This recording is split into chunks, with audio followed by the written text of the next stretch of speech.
যেহেতু এখন যুগ পাল্টেছে এবং অনেক কিছু আসলে টেকনোলজির কারণে বদলে গেছে, এখন কিন্তু একটা নতুন টেন্ডেন্সি বা নতুন একটা জিনিস হচ্ছে যে আপনার লিঙ্কডইন প্রোফাইল।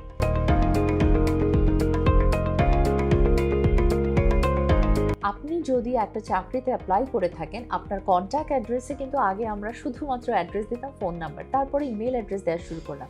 এখন কিন্তু সোশ্যাল মিডিয়াতে আপনার লিঙ্কডইনের প্রোফাইলটা যদি থাকে এবং আপডেটেড যদি থাকে, you can add that as your contact address also. তাতে করে কি হবে, যারা এমপ্লয়ার তারা ওই লিঙ্কডইনের প্রোফাইলটা ক্লিক করলে আপনার আরও ডিটেলস জানতে পারবে যে আপনি কী ধরনের পার্সোনালিটি, কী ধরনের কাজ করে থাকেন এবং আপনার সোশ্যাল গ্যাদারিংটা বা সোশ্যাল নেটওয়ার্কটা কারা। So this sometimes acts very positively. তবে লিঙ্কডইন প্রোফাইলটা আপডেটেড রাখতে হবে এবং লিঙ্কডইন প্রোফাইলের সামারি যদি অন্যরকম হয় আর আপনার সিভি সামারি যদি একদম অন্যরকম হয়, that also is a problem. So এটা করতে গেলে খুবই কেয়ারফুল থাকতে হবে যে আমার প্রোফাইল এবং আমার সিভিতে আমি যা লিখেছি দুটোই কনসিস্টেন্ট আছে, কারণ অনেকে অনেক সময় ভেরিফাই করার জন্য চেক করে যে ওর লিঙ্কডইনের প্রোফাইলটা দেখি।